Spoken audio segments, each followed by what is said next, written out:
¿Listo? Muy bien.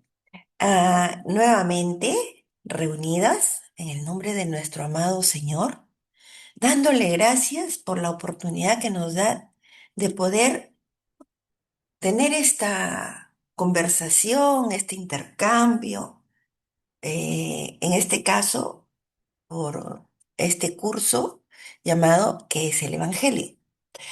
En la primera sesión habíamos hablado del concepto lingüístico del Evangelio. Digamos que recordando pues esa sesión, hemos visto de que la palabra evangelio viene del griego eh, evangelión, ¿no? Y del hebreo besora.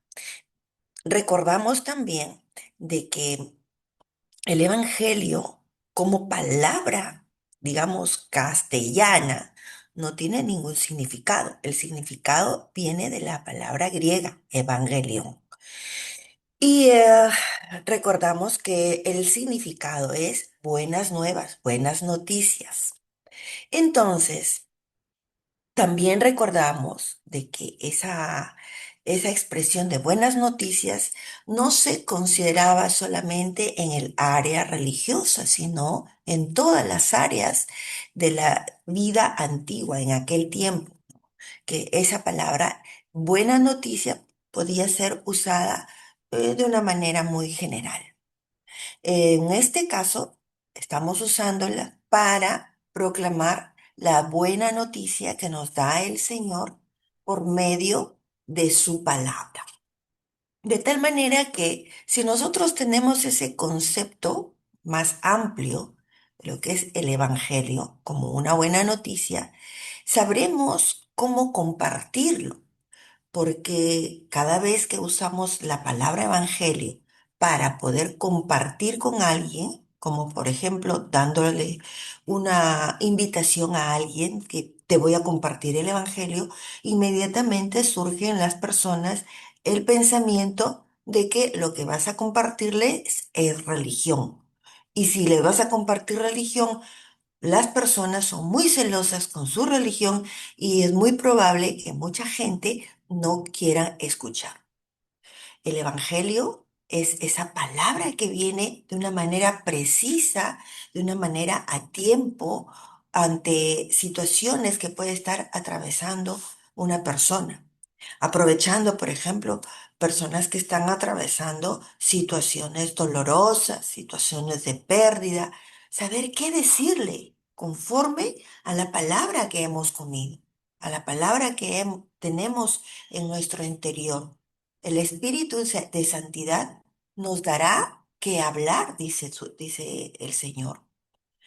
Bueno, ahora, en el día de hoy, vamos a hablar un tanto de aquello que no es el Evangelio. Es decir, aquello que se nos decía que era la forma correcta de compartirlo, pero que en realidad es más allá de lo que se nos enseñó. Por tanto, lo que nos toca hoy es trabajar lo que no es el Evangelio como punto número uno. ¿Qué no es el Evangelio? Em,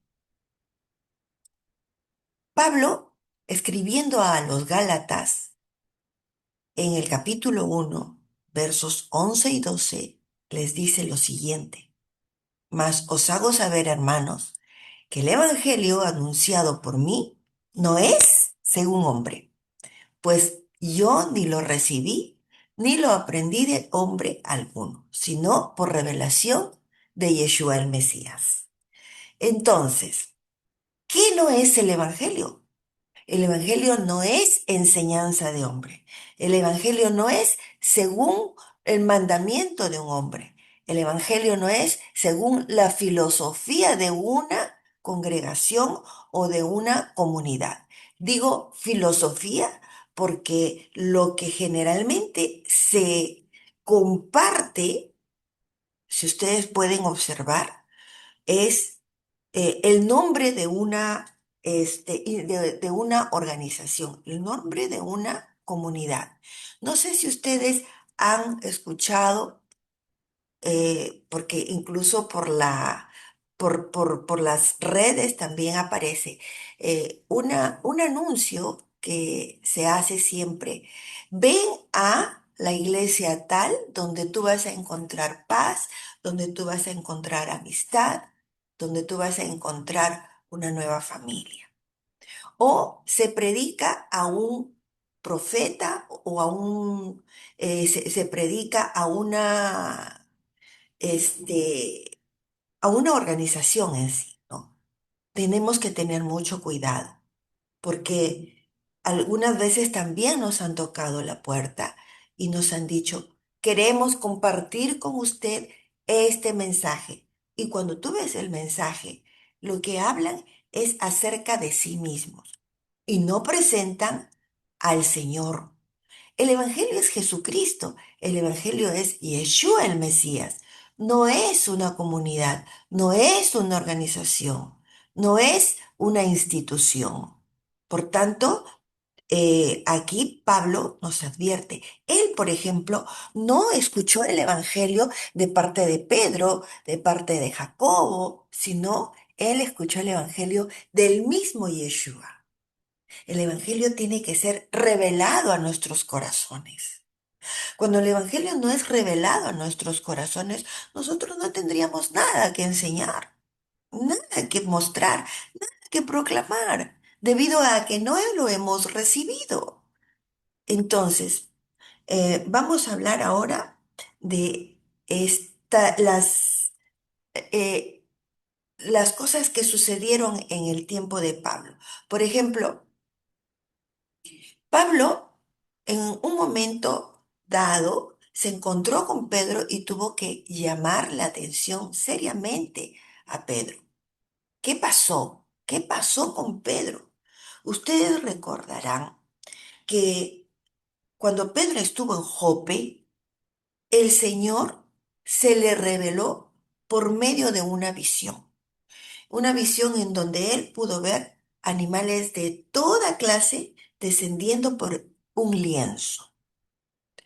Bueno, ¿y cuál era el mensaje de esa visión? El Señor le decía, Pedro, mata y come. Pedro no entendió el principio. Pensaba que el Señor le estaba pidiendo que coma carne impura, carne inmunda. Pues no ese era el mensaje. Finalmente, Pedro, a la tercera vez que el Señor le ordena, mata y come, Pedro logra entender lo que el Señor le estaba diciendo. Sucedió que un romano, Cornelio, un hombre piadoso, dice, ¿por qué era un hombre piadoso? Porque había escuchado acerca del Dios de Israel y estaba deseoso de conocer a ese Dios. Supo de la presencia de Pedro en ese lugar y mandó a sus siervos a que Pedro lo visitara en su casa. Para los judíos, el que un judío ingrese a la casa de un gentil era inmundo. ¿Por qué? Porque los gentiles tenían costumbres que para los judíos eran una forma de contaminación. Por ejemplo, los romanos o los gentiles en general, tenían sus dioses a las puertas de su casa. Guardaban las cenizas de sus muertos en sus jardines. Comían carnes que no eran carnes puras, carnes limpias. El sentarse a comer con un gentil era de peligro para un judío. ¿Por qué? Porque con los mismos instrumentos que cortaban la carne de cerdo o las carnes inmundas, pues con ese mismo instrumento, con esa misma herramienta, cortaban también la carne de res o la carne que se consideraba legal para los judíos. Además, podrían no tener cuidado de mezclar las carnes en el momento de su cocimiento. Todas esas cosas hacía que los judíos evitaran ingresar a la casa de un gentil. Aún en el Talmud hay muchos mandamientos que son muy duros y miran a los gentiles como perros, miran a los gentiles como lo peor de la humanidad. ¿Qué diferencia verdaderamente a cómo el Señor ha visto a cada uno de nosotros? ¿No es acaso una razón tan grande como para vivir agradecidos al Señor? Bueno, sucede que Pedro llega a la casa de este gentil por orden del Señor. Toda la familia de Cornelio estaba preparada, era tierra preparada para recibir el Evangelio. Recibieron el Evangelio, recibieron también el Espíritu Santo y fueron bautizados y por lo tanto fueron añadidos al pueblo de Dios. Sin embargo, después de este tiempo que Pedro estaba caminando con ellos, venía una visita de Jerusalén. Vamos a leer antes este pasaje de Gálatas 2:14. Dice, cuando vi que ellos no seguían la verdad del mensaje del Evangelio, ¿cuál es esa verdad del mensaje del Evangelio? Habla de la libertad en el Señor. ¿Cuál es la verdad del mensaje del Evangelio? Que el Señor ha llamado a judíos y a gentiles, no solamente a judíos, sino que también el pueblo gentil estaba considerado dentro del plan de salvación de nuestro amado Rey. Entonces dice, le dije a Pedro, delante de todos los demás, si tú, que eres judío de nacimiento, dejaste a un lado las leyes judías y vives como un gentil, ¿por qué ahora tratas de obligar a estos gentiles a seguir las tradiciones judías? ¿Qué estaba sucediendo? Pedro era un judío de nacimiento. Cuando hablamos de judío, tenemos que considerar eh, ciertos conceptos. Por ejemplo, hay judío por etnia y hay judío por religión. Entonces, cuando le dice Pablo a Pedro que tú eres judío de nacimiento, pero dejaste las leyes judías. Ahora estamos hablando de judíos como religión, las leyes judías. Ya no estamos hablando de etnia. Quiere decir que Pedro, habiendo andado con el Mesías, dejó las leyes judías. No estamos hablando de las leyes de Dios. No estamos hablando de la ley de Dios. Estamos hablando de las leyes de hombres, ¿no? Entonces, dejaste las leyes judías y vives como un gentil. ¿Qué significa de que Pedro vivía como un gentil? ¿Significa acaso que Pedro estaba comiendo carne impura? ¿Significa acaso que Pedro ya no guardaba el Shabbat? ¿Significa acaso que Pedro ya no celebraba las fiestas del Señor? No, en ninguna manera, sino que se estaba refiriendo a que ya tenía comunión con los gentiles, ya que se sentaba a la mesa con ellos, ya eran sus hermanos, ¿no? Dice, ¿por qué ahora tratas de obligar a estos gentiles a seguir qué? ¿A seguir la ley de Dios? No dice a seguir la ley de Dios, dice a seguir las tradiciones judías.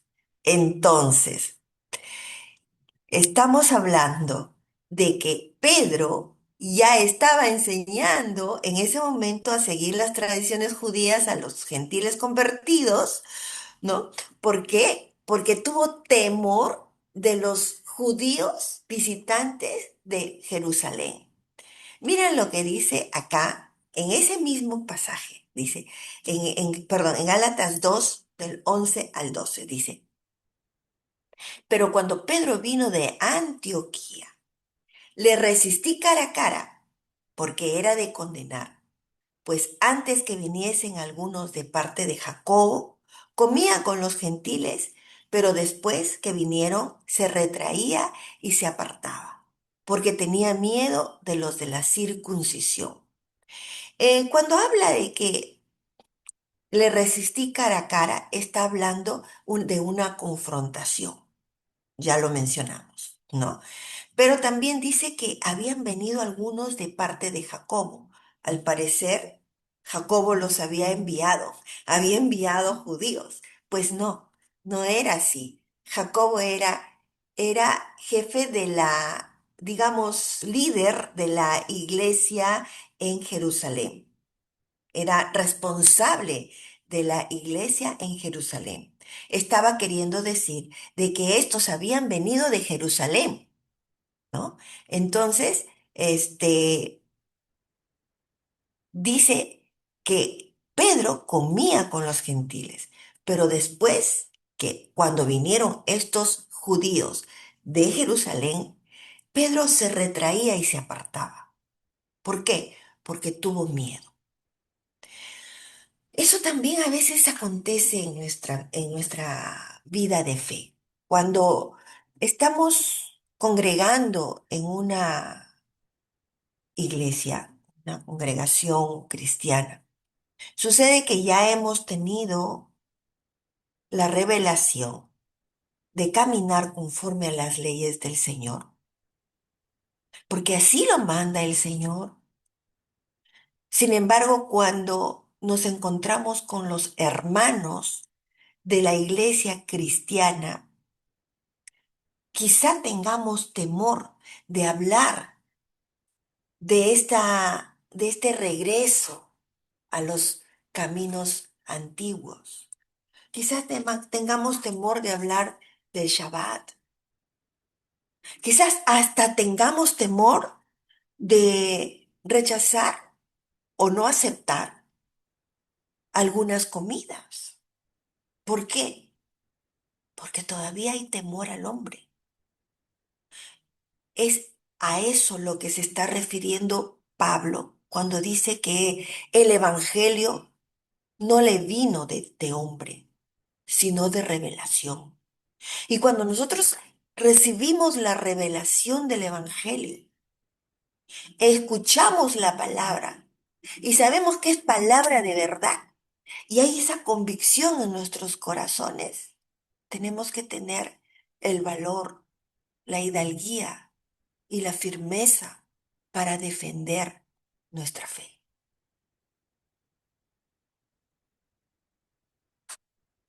También hemos escuchado que se nos ha compartido muchas veces el Evangelio de esta manera.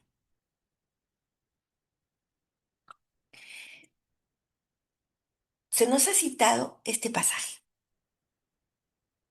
Primera de Corintios 15, del 3 al 4. Dice, porque primeramente os he enseñado lo que asimismo recibí, que Cristo murió por nuestros pecados, conforme a las Escrituras, y que fue sepultado y que resucitó al tercer día, conforme a las Escrituras.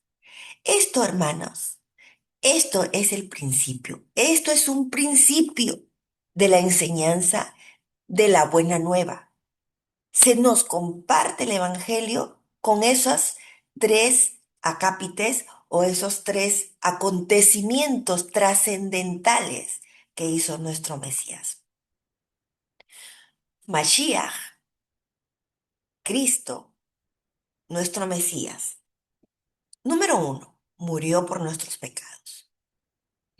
Nosotros tenemos la convicción de que Él se ofreció como corbán, perdón, se ofreció como holocausto, se ofreció como holocausto, ¿no?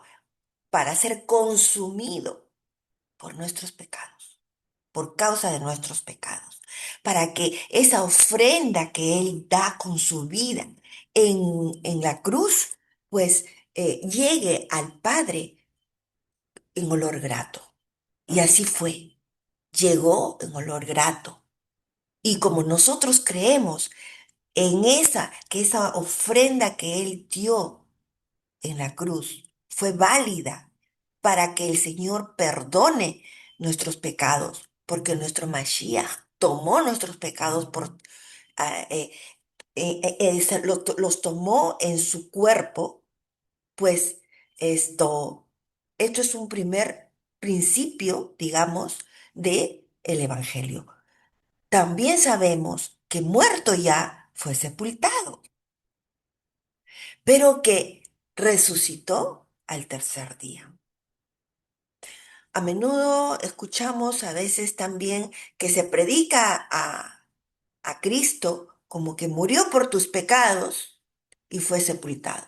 Y a veces no llegamos ni siquiera a enseñar acerca de la resurrección.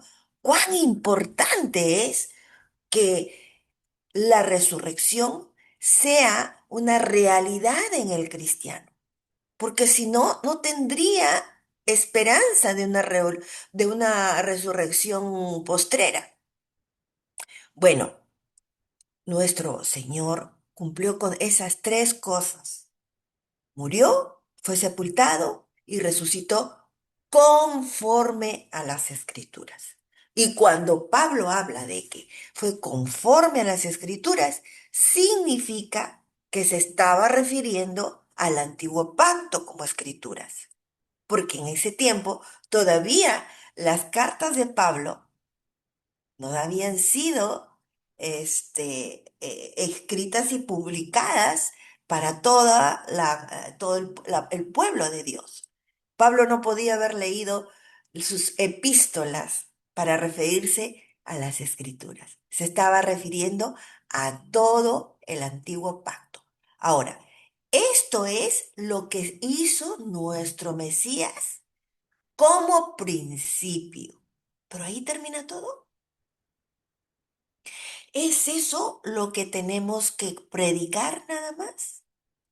No, hay más aún, porque si hemos recibido esta revelación, pues hay una continuidad. La continuidad, a ver, creo que me estoy pasando un...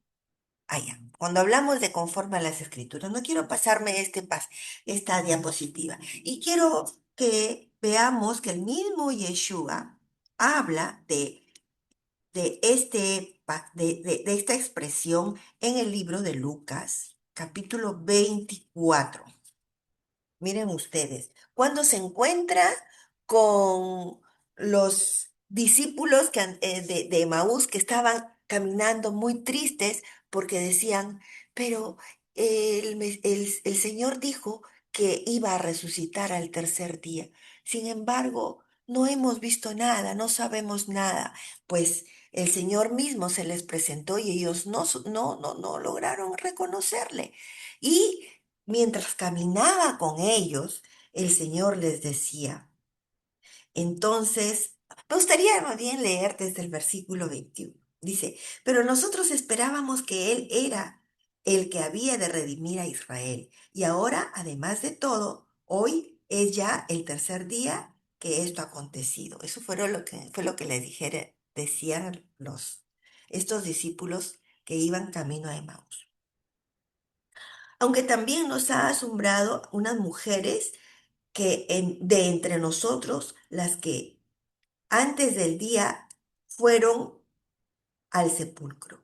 Y como no hallaron su cuerpo, vinieron diciendo que también habían visto visión de ángeles, quienes dijeron que él vive.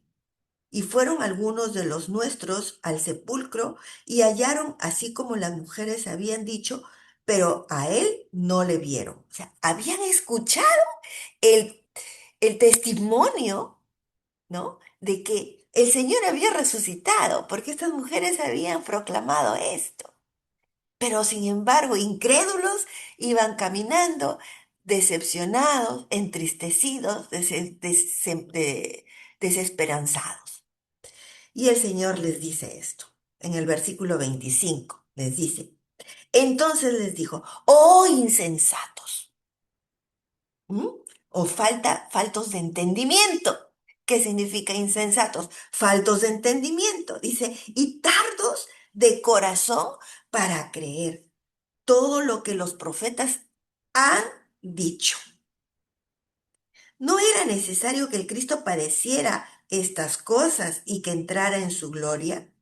Y comenzando desde Moisés y siguiendo por todos los profetas, les declaraba en todas las escrituras lo que de él decía. El Señor empezó a presentarles pasajes y pasajes y pasajes del antiguo pacto que profetizaba lo que iba a acontecer.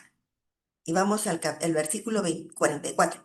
Dice, y les dijo, estas son las palabras que os hablé, estando aún con vosotros, que era necesario que se cumpliese todo lo que está escrito en mí, de mí, en la ley de Moisés, en los profetas y en los salmos. Así fue escrito y así también Pablo dice que Cristo murió, fue sepultado y el tercer día resucitó conforme a las escrituras, porque así lo dice el antiguo pacto. Vamos a ver qué es lo que continúa entonces después de la obra maravillosa de nuestro Mesías. Pues esa continuidad la damos ya nosotros. ¿Cómo? Pues el Evangelio no es solamente un conjunto de privilegios que el Señor nos otorga.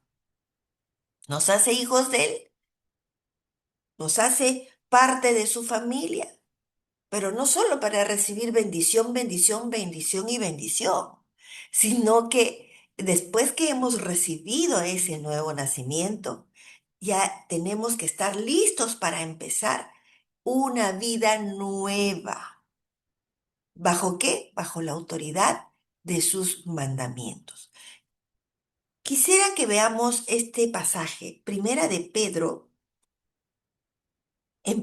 Pedro, capítulo 1, verso 14 y 15. Dice, como hijos obedientes, no os conforméis a los deseos que antes teníais estando en vuestra ignorancia, sino como aquel que os llamó es santo, sed también vosotros santos en toda vuestra manera de vivir. Hemos sido llamados a ser santos. Esa es la continuidad del Evangelio. Hemos recibido ese milagro de la vida nueva. ¿Pero para qué? Para iniciar una carrera de santidad. Pues el Señor nos ha llamado a hacer las buenas obras preparadas de antemano, como dice en la epístola a los Efesios. Preparadas de antemano.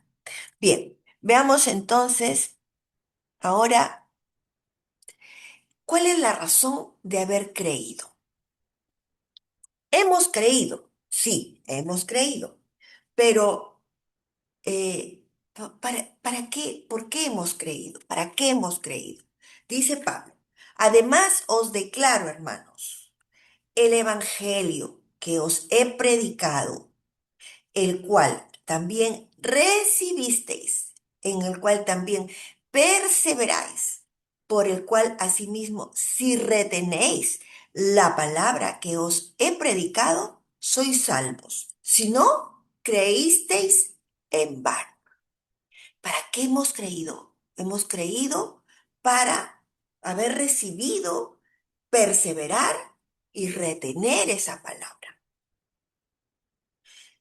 Es muy triste, hermanas, hermanos, cuando se hacen grandes campañas evangelísticas y se ven multitud de personas que dicen recibir al Señor en su corazón. Pero al cabo de unas cuantas horas, esas personas desaparecen de la vista.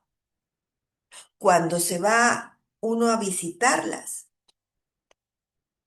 no pasó nada. Siguen siendo las mismas personas. No entendieron el mensaje. Creyeron que fue un momento de recogimiento nada más, como se hacía anteriormente en la antigua religión, de la cual muchos hemos salido. Entrábamos a la misa y salíamos y no había pasado nada. Para muchos es una misa más. Pues esto es lo que advierte Pablo. Si tú no recibiste, no perseveraste, ni retuviste, has creído en vano. Ahora, ¿qué significa cada una de estas tres palabras? Recibir, perseverar y retener. El que recibe se asocia con la palabra. El que recibe entiende la palabra, se hace uno con la palabra, anhela la palabra, le suena la palabra, sabe que sus ojos están siendo abiertos porque esa palabra es luz para sus vidas. Y entonces, cuando la luz llega a una vida que está en oscuridad, en tinieblas, viene o sea, viene la perseverancia. Esto es lo que continúa. Porque nadie estando en tinieblas y que ve la luz va a retroceder hacia las tinieblas. Pues el que ve la luz persevera, permanece en esa verdad, permanece en esos principios. Por lo tanto, se va a ver fidelidad en esas personas. Va a tener temor de desagradar a Dios. Va a empezar a sentir el mismo sentir del Señor. ¿Por qué? Porque ha recibido de verdad, ha recibido de corazón y está perseverando en ello, procurando permanecer en santidad y por lo tanto retiene, se ocupa de esa palabra. Esa es ahora su profesión, no hay otra. Esta persona, podríamos decir, ya está lista para compartir el Evangelio, para predicar el Evangelio. De repente, todavía no conoce mucha escritura, pero ya el Espíritu de Dios está en su vida. Y por tanto, el participar o el compartir el Evangelio va a ser algo muy natural, porque se va a notar una transformación, un cambio en esa vida. Nadie que no haya pasado por estas tres consideraciones, está listo para predicar el Evangelio.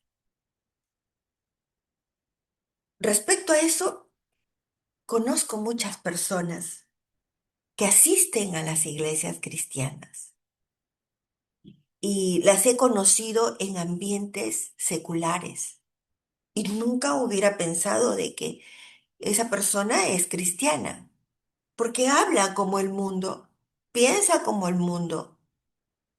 Entonces, no puedo pensar de que esa persona ha recibido al Señor, a menos que me lo diga, porque no está el Señor ahí. Pablo también nos habla en su carta a los Efesios, acerca de ese sello, de un sello que el Señor pone a las personas que han creído en verdad. Dice así: en él también vosotros, habiendo oído la palabra de verdad, el evangelio de vuestra salvación, y habiendo creído en él, fuisteis sellados con el Espíritu Santo de la promesa. Es dos cosas: haber oído y haber creído. Entonces, el que oyó y creyó, inmediatamente fue sellado, ¿ya? ¿Y sellado con qué? Con el Espíritu Santo de la promesa. El Señor nos ha dado sus promesas desde el principio, mis amados.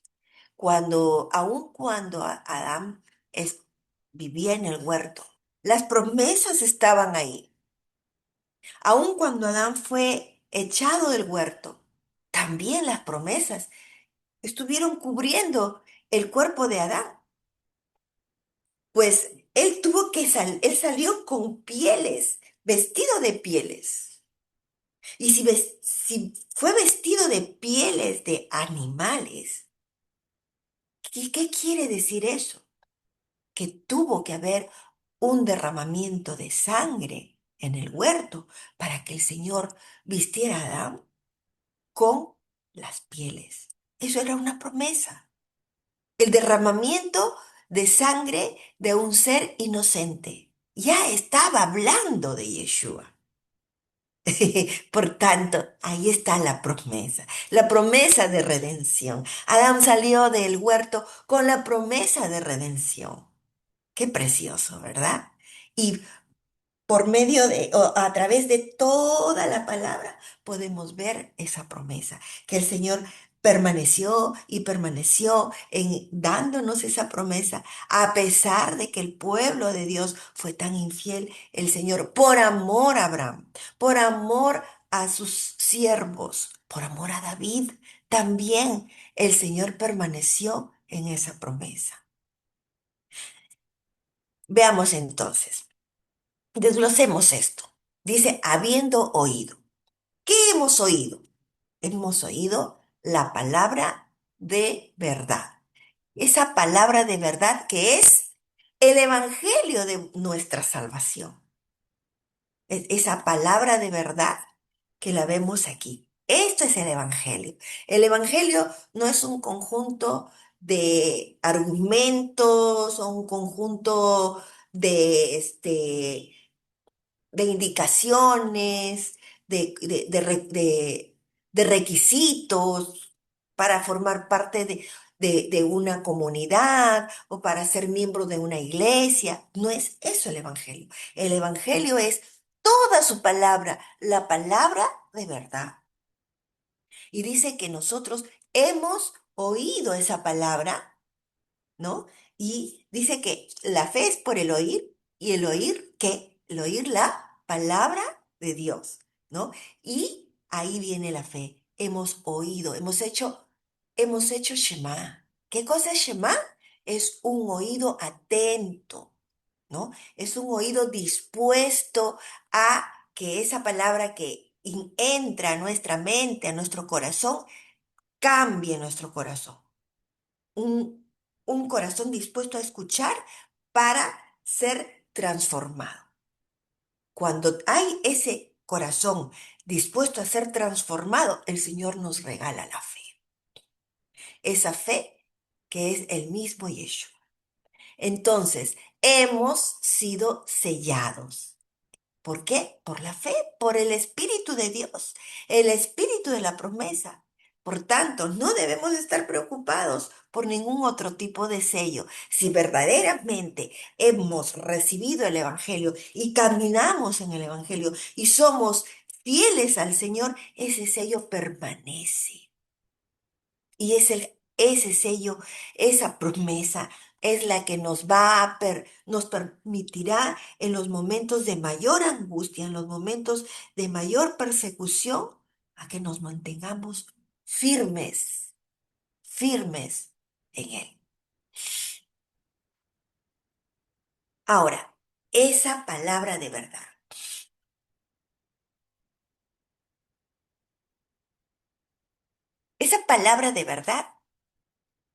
que es ¿cuál es esa palabra de verdad?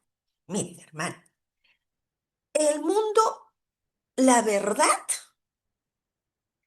es algo irreal, porque en el mundo las personas caminan creyendo en sus propias verdades. No hay verdad absoluta para el hombre natural. Y en este tiempo es lo que más escuchamos. Esta palabra de verdad, vamos a buscar en Salmo 119 verso 43. Quizá en vuestras Biblias lo dice de una manera un poquito diferente, pero esto que he puesto ahí es lo que exactamente dice en la Biblia hebrea.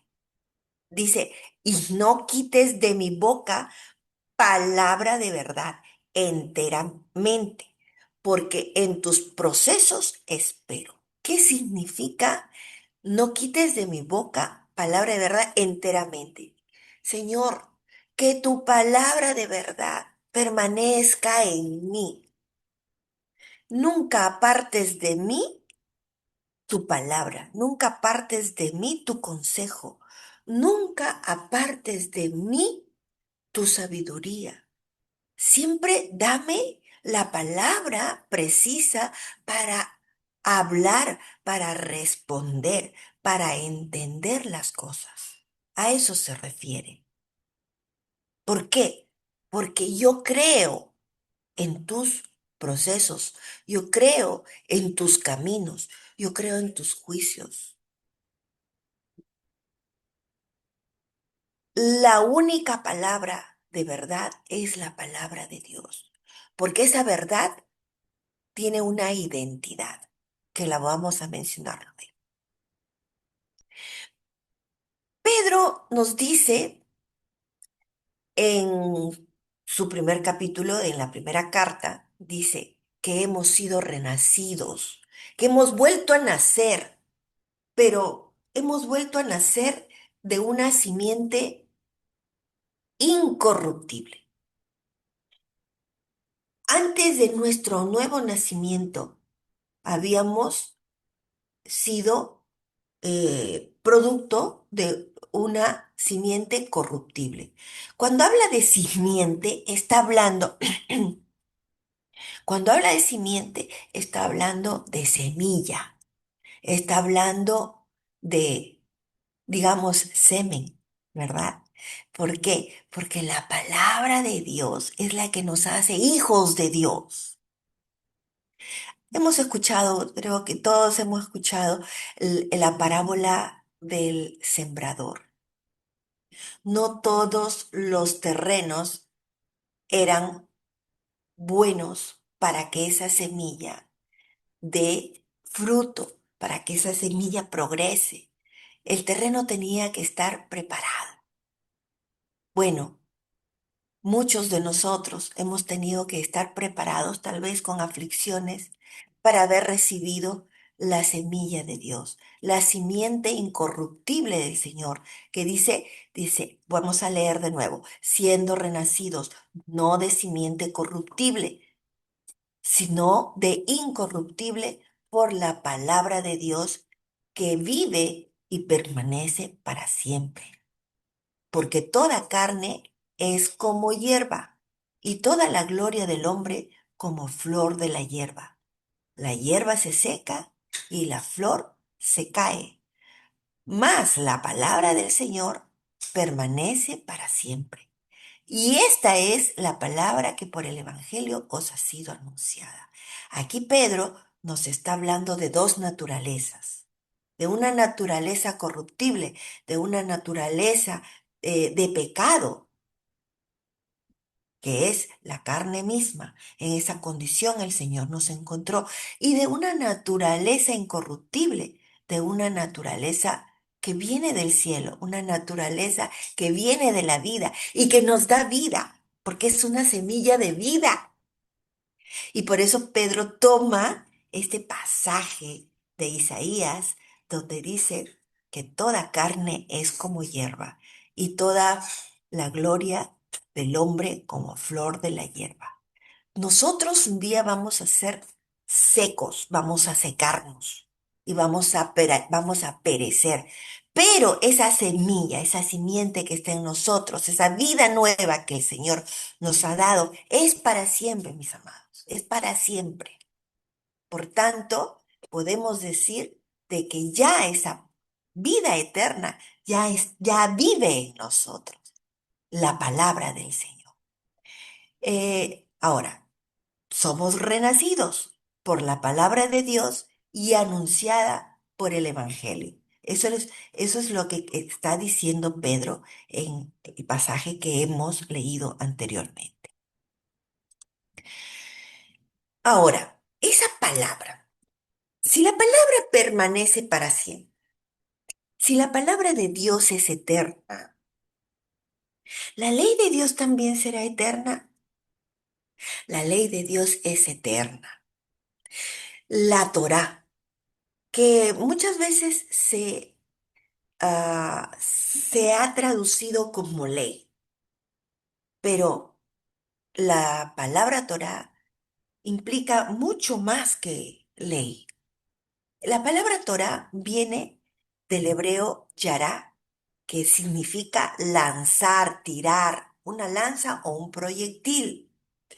Pero cuando se lanza, cuando se tira, cuando se dispara un proyectil, pues tenemos que tener tiene que tener una orientación, tiene que apuntar hacia algo, ¿no? Y esto es la palabra jorá, que es mostrar, indicar, enderezar, colocar bien el arco, colocarnos correctamente.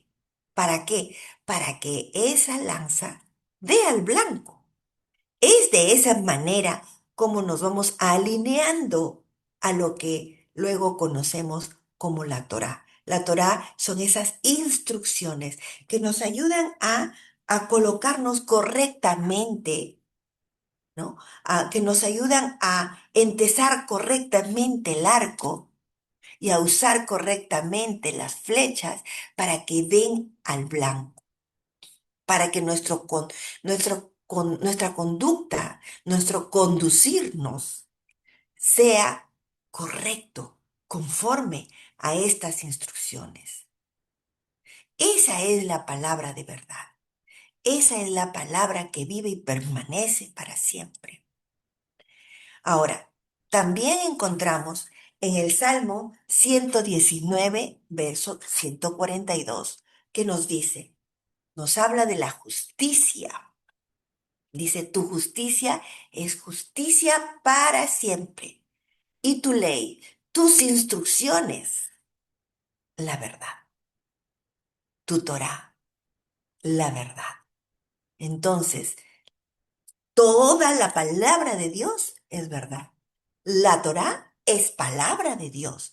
Por tanto, la Torá es verdad. La ley, las instrucciones de Dios, los primeros libros del Señor, los primeros escritos del antiguo pacto, esas instrucciones son la verdad. Y esa verdad tiene una identidad. Lo repito, porque ya lo había dicho, tiene una identidad. Leamos en el Salmo 119, 151. Cercano eres tú, oh Adonai, dice, y todos tus mandamientos son verdad. Y hemos dicho de que las instrucciones de Dios son justas, son correctas, son equilibradas, ¿no? Son perfectas. En este caso, ahora estamos hablando de la cercanía de esta palabra. La palabra está cerca.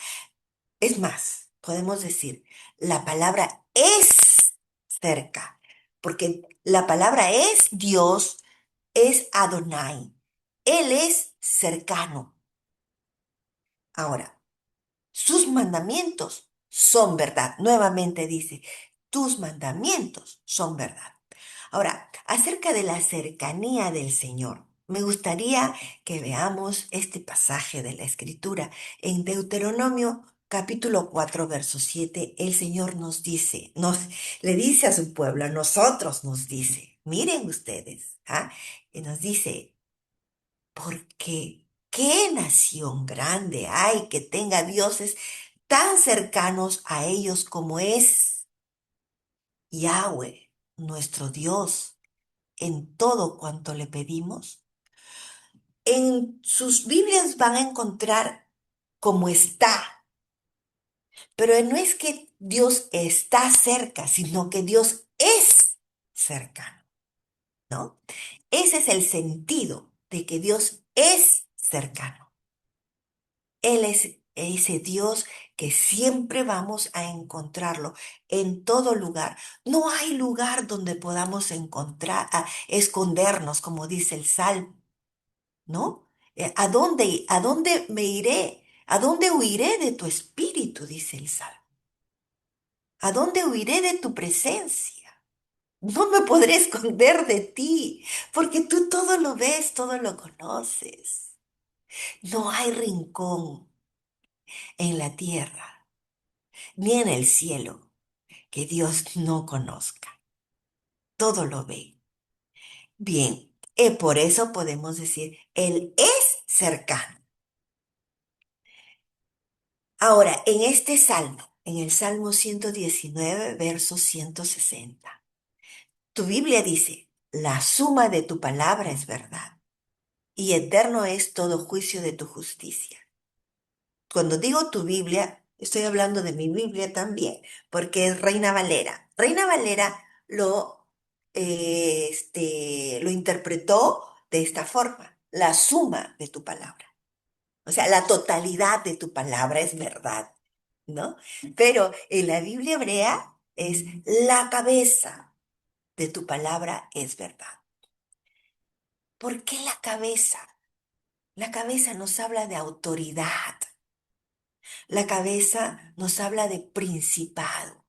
La cabeza nos habla de principio.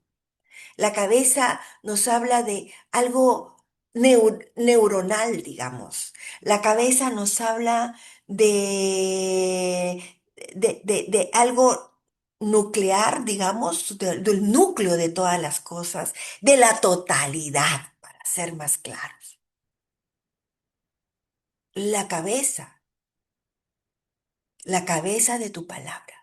¿Quién es la cabeza de la iglesia? ¿Quién encabeza el pueblo de Dios? ¿Quién es el principio del Evangelio? ¿Quién es el principio de todas las cosas? Yeshua, nuestro Rey, nuestro Señor. Él es el principio, Él es la suma, Él es la totalidad de esa palabra. Por tanto, vamos otra vez a Deuteronomio, a ese mismo capítulo. En el verso 8 dice, ¿y qué nación grande hay que tenga estatutos y juicios justos como es toda esta ley que yo pongo hoy delante de vosotros? ¿Quién es esa ley? ¿Quién es esa Torá? ¿Quién es esas instrucciones? ¿Quién caminó? ¿Quién caminó en esos estatutos, esos juicios, esos, eh, eh, eh, esos mandamientos? ¿Quién? El mismo Yeshua, porque Él es la Torá viviente. Si nosotros decimos seguir al Maestro, decimos seguir a Yeshua, no podemos decir que no podemos, que no vamos a seguir su ley.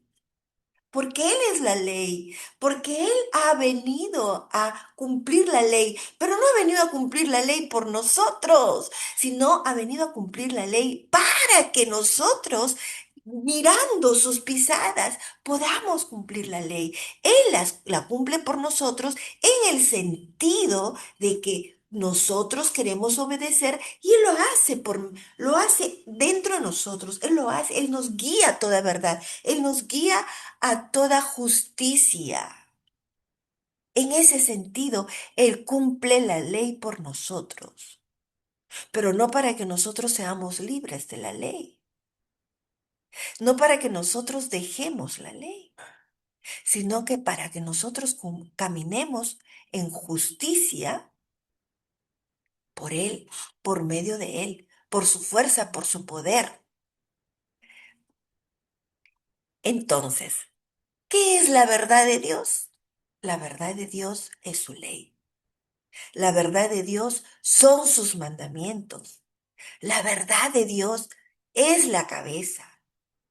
Y para ser más precisos, ¿quién es la verdad de Dios? En En el Evangelio de Juan, en el capítulo 17, verso 17, nuestro Mesías decía, santifícalos en tu verdad, tu palabra es verdad. ¿Qué significa santifícalos? Guárdalos en tu verdad, guárdalos en tu ley, guárdalos para que no se desvíen.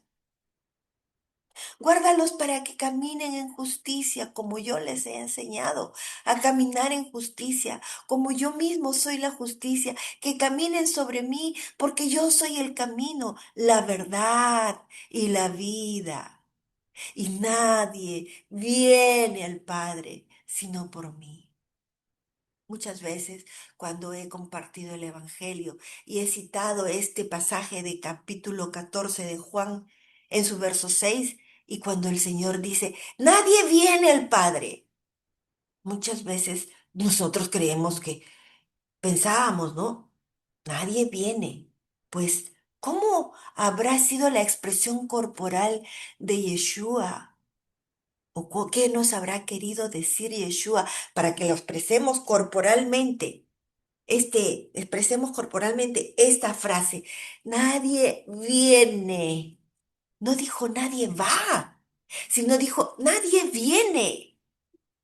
Por tanto, el Padre, ¿dónde está el Padre? Felipe le decía, Señor, muéstranos el Padre y nos basta. Y el Señor dijo, tanto tiempo estoy con vosotros, Felipe, y no me habéis visto. ¿Dónde está el Padre?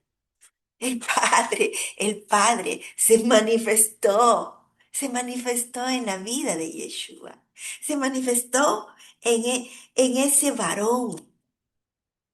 Y ahora, ese Mesías, ese Cristo, el cual nosotros pudimos ver, tocar, porque no hemos necesitado estar en aquel tiempo de los apóstoles para poder haber tocado físicamente a nuestro Señor. Nosotros lo tocamos por medio de su palabra. Hay un contacto que es mucho más importante, más fuerte, es un vínculo más poderoso. Ese vínculo es la fe, mis amados. Por tanto, hemos de perseverar, hemos de retener, hemos de caminar en su verdad, hemos de caminar en su justicia, hemos de caminar conforme a su palabra. Shalom, mis hermanos. Que el Señor les bendiga.